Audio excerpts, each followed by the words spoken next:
LA This Week. I'm Anna Margos. Creative ideas are flying at this IChange LA event, which helps people come up with ways to make the city work better. That's coming up. It is the largest Department of Transportation grant ever given to California. The goal to eventually phase out diesel-powered buses like this one. I'm Gil Reyes with the story next. I'm Rasha Goel. Up next, how public safety officers are being recognized in the Valley area.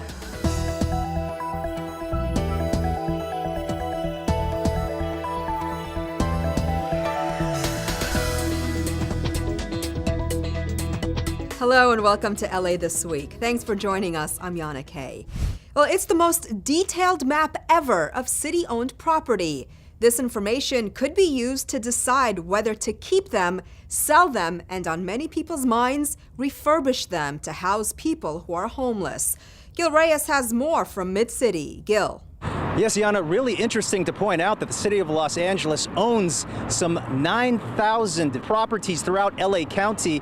Properties like this totally vacant former library in the Mid-City area. Now, many of these sites could be turned over to become permanent supportive housing, housing for the homeless, and other services. And now there is a new website from the city controller's office to identify these sites for the public. Many of these city-owned properties are fenced up, unoccupied, and ready for new life.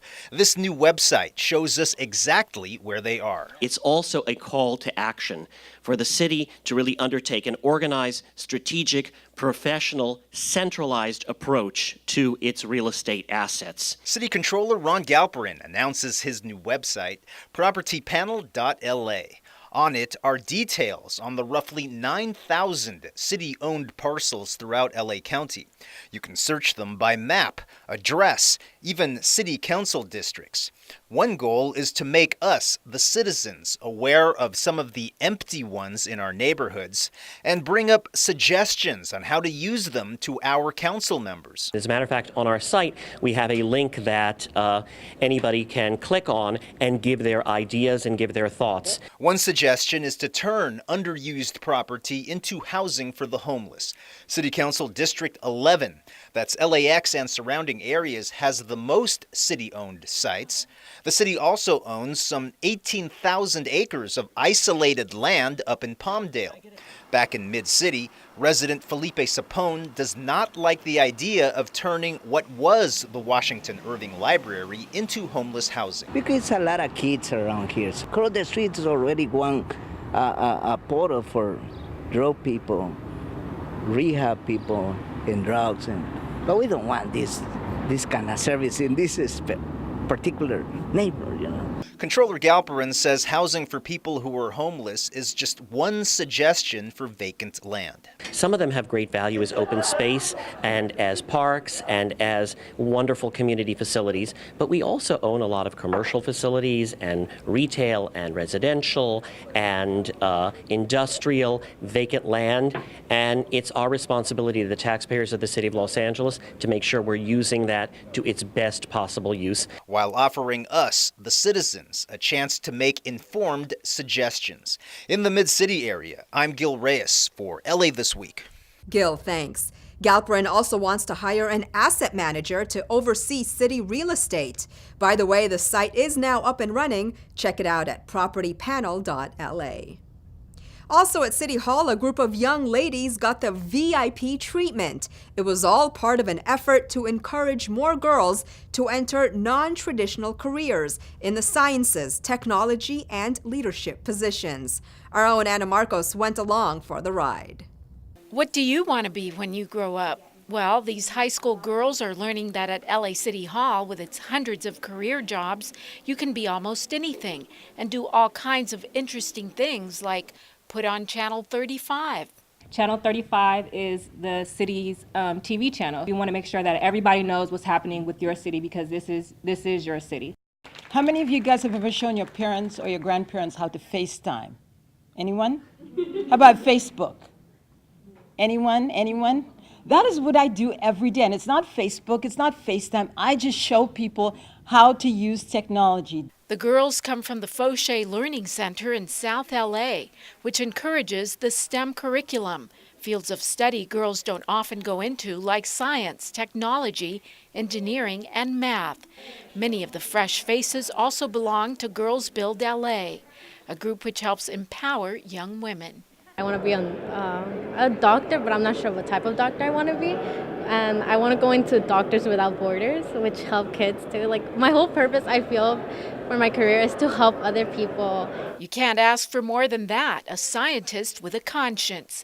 Today, these future career women get encouragement from the First Lady of LA herself. Just think about all of the scientific discoveries that aren't happening because we have excluded girls from this world. The push is to encourage the girls into leadership, science, and high-tech careers. Right now, half of all appointed leadership positions in the city are filled by women, thanks to Wakeland and her husband, Mayor Garcetti. One city department also adding women, the Information Technology Agency, which runs Channel 35. Almost half of all programmers are females. 3 out of 5 of the executives also women. We really want to bring Latina and Black women forward to understand the opportunities available to them. These girls have been introduced to plenty of female movers and shakers here at City Hall, but they do notice there's only one female council member, which only leaves more room for one of these girls in the future. Seeing all these beautiful women, come out and speak, it's something that helps me understand that maybe this could be a future job I can, think about. Would you ever consider running for mayor or city council? Of course I would, yes. The visit may have just given birth to the dreams of the next wave of female scientists, leaders, and more. I'm Anna Marcos for LA This Week. The girls also learned that LA City Hall employs about 48,000 workers in more than 40 city departments. Well, turning now to keeping the air we breathe clean and safe. And LA buses are a big part of that solution. These days, they don't emit nearly as much pollution as they used to. Remember the 80s and 90s? Back then, all Metro buses were diesel-powered. Today, only a handful are. But even those are falling by the wayside thanks to Metro's newest purchase. Gil Reyes explains. Like the dinosaurs, pollution-spewing diesel buses are headed towards extinction. More so now, with the purchase of 30 new CNG buses for LA County. 1,000 times cleaner than the old Metro buses, they'll primarily serve the South Bay, home to some of our region's worst pollution. They are, quite simply, the cleanest compressed natural gas transit vehicles that Metro has ever bought. Metro buys the CNG, or compressed natural gas buses, with help from a $10.5 million grant from the Department of Transportation. It's their largest grant ever to the state of California, and for good reason. The South Bay community of Wilmington has for decades endured much of the pollution from local refineries and diesel trucks headed to and from the port. Congress members Janice Hahn and Maxine Waters represent the area, helped secure funding for the buses, and look forward to cleaner air. With these buses, we can combat pollution-driven cancers as well as climate change. And our children deserve nothing less. The next generation of children growing up in Los Angeles County will grow up breathing cleaner air. Expect those 30 CNG buses to arrive sometime next year, and when they do, that would still leave around 36 diesel-powered buses, like the one you see right behind me, still operating on LA County roads. The goal, of course, is to phase them out entirely once new federal funding kicks in. Let's all keep our fingers crossed for that. At LAX, I'm Gil Reyes for LA This Week. The new buses will not be part of Metro's main fleet. The buses will be joining Metro's contracted bus lines, which primarily serve the South Bay. Metro's main fleet is already equipped with an all-CNG fleet, the largest CNG bus fleet in the nation. Well, how do you get workers to innovate better ways to do their jobs? Well, you encourage, you hand out awards, funds, and recognition. And that's what the mayor's office is doing at the IChange LA Awards event. Anna Marcos takes a look. Anna. Yana, most people think of the city and they think bureaucracy, but there are a lot of creative city workers at this IChange LA event. In fact, more than 500 of them have submitted all kinds of innovative ideas on how to make the city work better. You will often find librarian Anita Kelly not behind some library bookshelves, but riding her LA Library book bike in San Pedro, handing out free books. It's an idea she created. I take the library into the streets with my adult cargo bicycle, and I give away books to people. It's all to get more people in love with reading and maybe sign them up for a library card. The idea landed her one of the mayor's Civic Innovation Awards at one of these IChange LA events, which honor city employee innovators. Usually when we think about innovation, we're talking about, Amazon delivering coffee to you via drone. And that's not really the stuff that gets me out of bed every day. It's more of the little stuff, the things that make the lives better for our residents, our businesses, and our visitors. Just simple things like highlighting forms to make it easier for parents to sign registration forms for their kids to attend sports. Another award recipient, this Rec and Parks worker who came up with a streamlined way to keep the power on at Rec and Park facilities. For any after-hours operation, they just push a button. And this city engineer got his office up to architectural speed with a new 3D printer through a special Innovation Funds program. We applied for funding. We received $10,000. We procured a printer from it. And with that, we're able to print out architectural models instead of just making them by hand manually. The Information Technology Agency, which runs our own Channel 35, also on a big innovation kick. This summer, it took part in a Google Innovation Lab to help solve big city problems with internet technology. And now it's created the Angels Lab, an offshoot that presents solutions to challenges like homelessness, emergency preparedness, and getting Angelenos more connected to the city through the My LA 311 app. The agency has also helped create a new metric system which allows city departments to measure their performance. It's about how city employees are doing different things to actually change and innovate inside of City Hall. Because nothing beats standing city bureaucracy on its head while helping it to work better. I'm Anna Margos for LA This Week. Anna, thanks. And you can also be part of making a change. The Department of Cultural Affairs can help through a program where you can apply for funds to help pay for small improvement projects in your neighborhood. For more information, call the Department of Cultural Affairs at 311.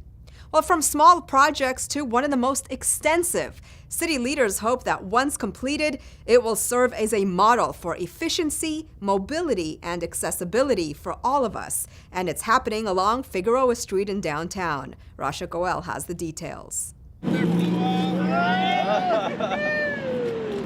It's a woohoo for one of the busiest areas of downtown Los Angeles near the Staples Center as officials kick off a $20 million Figueroa Corridor Streetscape project, also known as MyFig. The MyFig project, which will prioritize bicyclists, people walking, cars, all on equal footing. It's very different how the city has done planning in the past, where they prioritize cars over people. And now we're going to have protected bike lanes. We're going to have people who are going to feel comfortable walking through, a lot more greenery. MyFig is going to catapult LA into the forefront of intermodal transportation techniques. The project will provide nearly 3 miles of protected bike lanes and 4 miles of standard and buffered bike lanes at the Figueroa Corridor, which runs through South LA and downtown. If you think about this street, which is maybe very friendly to cars, but maybe not that friendly to people walking and bicycling, this is going to be radically changed. The MyFig project site extends along Figueroa Street from 41st Street on the south and 6th Street on the north, through Exposition Park, USC, and the Financial District. This street is going to be cutting edge. This street is going to set the green standard for what we want LA to be. And that is a city that caters to everyone, including pedestrians, cyclists, and commuters.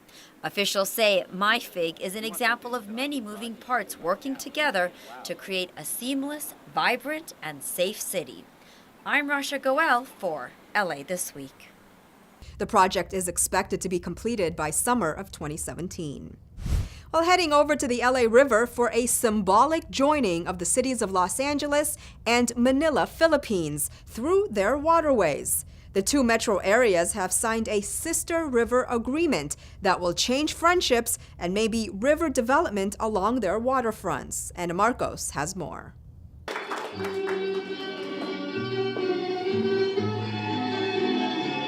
It was a sharing of cultures, people, and river water.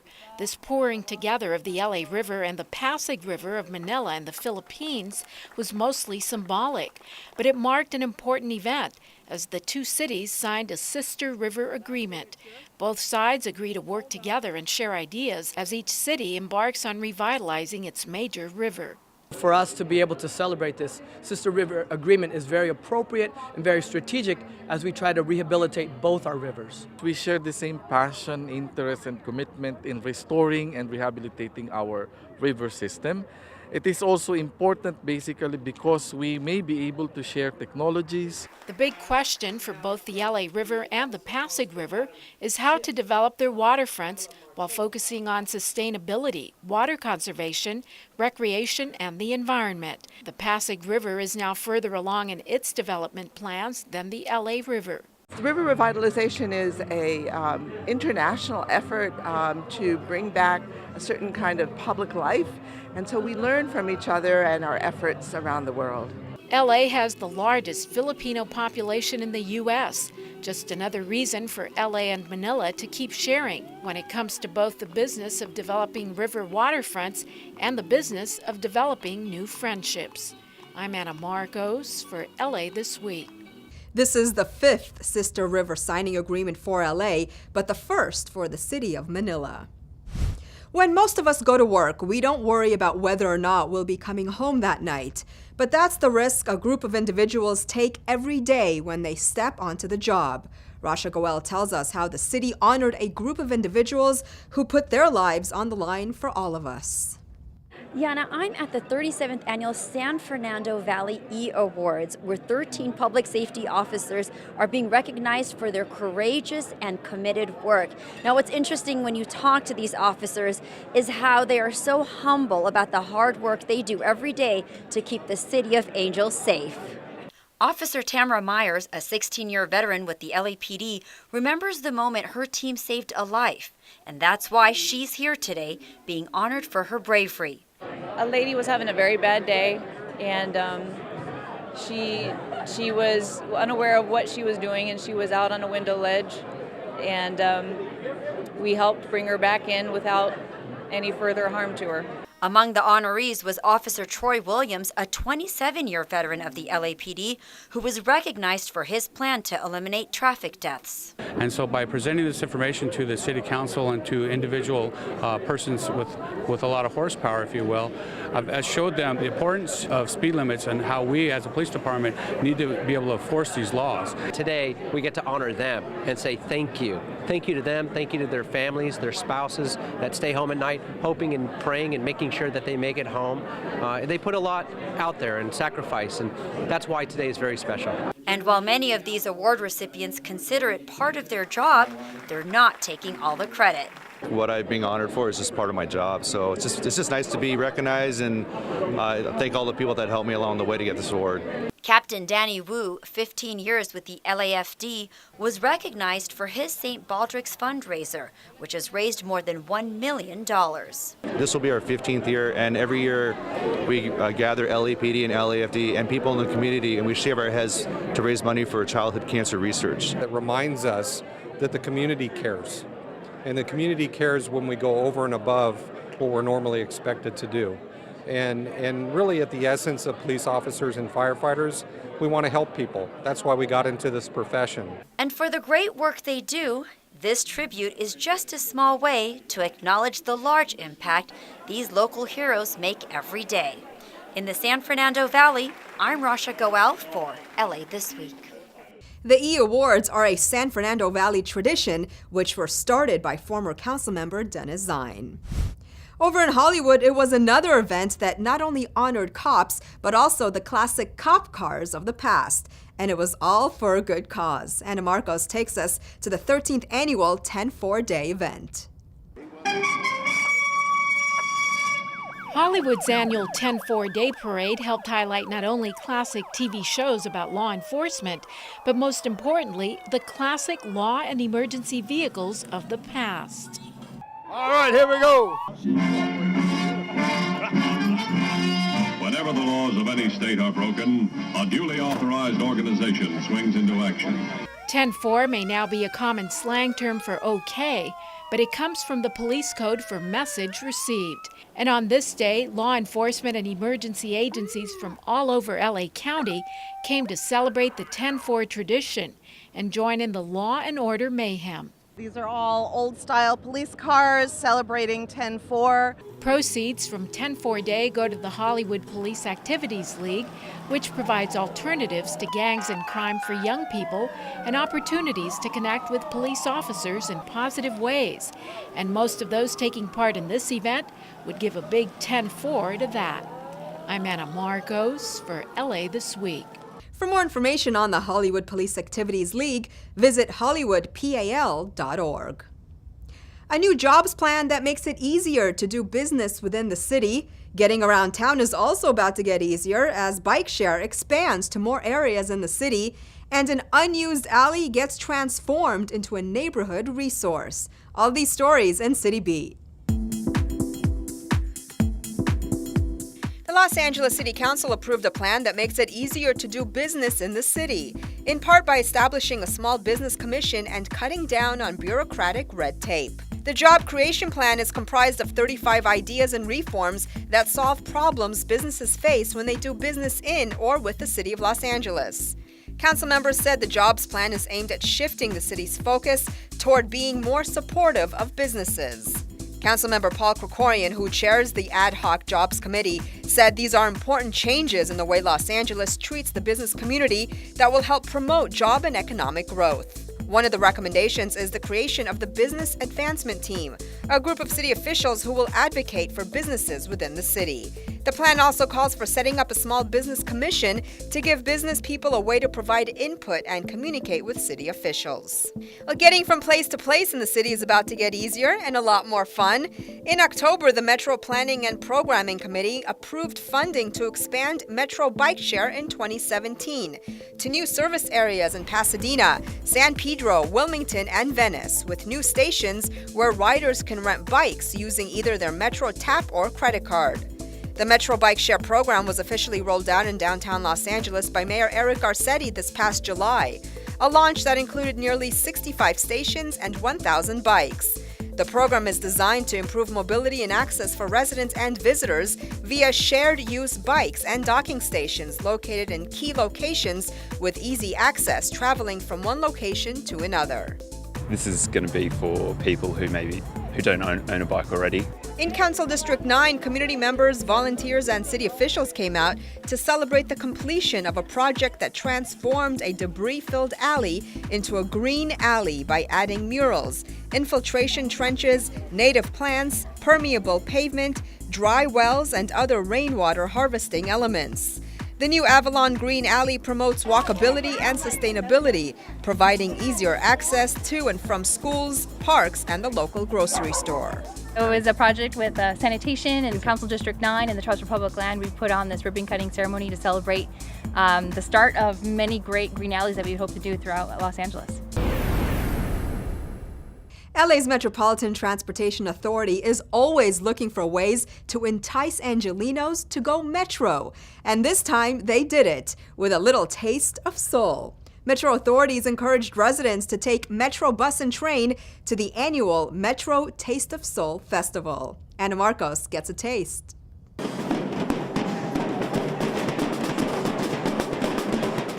The drumming had a lot of soul in it, but it also had a bit of La Raza in it. All cultures were welcome as the 11th annual Metro Taste of Soul Festival kicked off in the historic Crenshaw district with a whole lot of dancing and even a little bit of twerking. What this is about is Black people celebrating about taking care of people. The chicken was smoking. maybe at times a little too smokin'. But with all the barbecue meats and southern fried chicken, the rice and curried cabbage, and all that taste of soul going on, it's a good bet that food was one of the big attractions. We have soul food. So there's yummy catfish, there's mother potatoes, there's hot links, there's hot dogs, there's jambalaya. There's shrimp, there's crawfish, there's spices. It's seasoned perfectly. It's filled with love. It's my parents' recipe, Mom and Dad. What? Even some po' boy sandwiches straight out of New Orleans.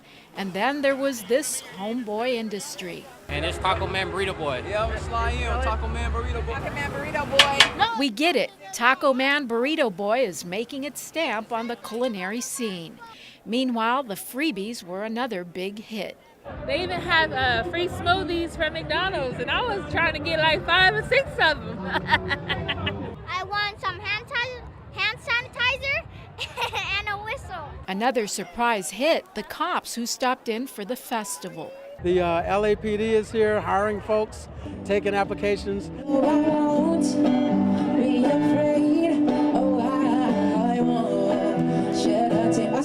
Music, food, freebies, dancing, fun, and good times. And if you were too full to eat another bite, that was no excuse. You could always get your groove on and get down to make room for more. I'm Anna Marcos for LA This Week.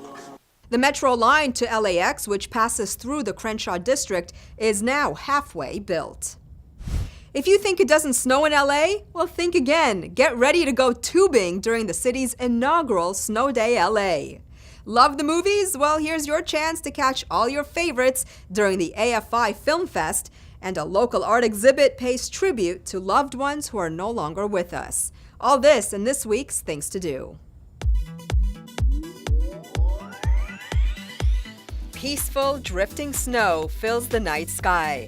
Trees decorated with icicles, blue-tone colors, and shimmering lights. On the hour, every hour, the music fades away to a news report forecasting heavy snowfalls. The energy amplifies with rustling trees and gusts of wind as Snow Los Angeles turns into a blizzard. Snow blowing in the air quadruples as the city's inaugural Snow Day LA gets underway. The event includes more than 10,000 square feet of snow tubing across 9 acres of winter wonderland. Enjoy food trucks, drinks, giant singing snowmen, and tubing lanes of varying lengths and thrill levels to satisfy every age group. The snowfall starts November 10th and doesn't end until December 23rd at Elysian Park. For more, visit snowlosangeles.com. The 30th annual AFI Film Festival swings into high gear, offering movie buffs a chance to check out a mix of films, lectures, and special discussions at various venues. Movie stars, writers, directors will descend upon Hollywood to promote and talk about their creative visions. Don't miss it! The festival runs November 10th through the 17th. For more, visit afi.com. Celebrate your loved ones who have passed in this annual exhibit called Sacred Memories at El Pueblo Historical Cultural Monument. Here you'll see a variety of artwork from 25 different artists who were selected from a competitive application process. The works all have a story to tell. The exhibit is ongoing until December 4th. Check it out at 125 Paseo de la Plaza. And that's a look at some things to do. Well, that's going to do it for this edition. I'm Yana Kay, and from all of us here at LA This Week, thanks for joining us. A reminder that you can catch us online at lacityview.org. You can also follow and like us on Facebook. We'll see you back here next week for more of LA This Week.